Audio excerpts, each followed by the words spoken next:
আমাদের আমাদের বাংলাদেশের বিগত সরকার ওনারা সব মনে করতো যে ওদেরকে বলা হতো সব জানতা পার্টি, মানে সব কিছু জানে। বাংলাদেশের মানুষের সাথে কানেকশনটা কোনো সময় ছিল না। না, এটার জন্যে আমি সংসদে লড়াই করব, অ্যামাউন্টটা কী হবে। কারণ একটা ব্যক্তি একটা পরিবার চালানোর জন্যে মাসে খরচা কত হয় ওই জিনিসটা ওনারা জানতো না। আমি জানি কারণ 17 বছর বিভিন্ন জায়গায় থাকতে হয়েছে, বিভিন্নভাবে থাকতে হয়েছে।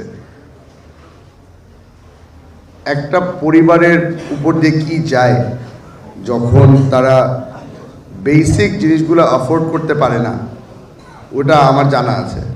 তো সেই কারণে আবারও বলছি,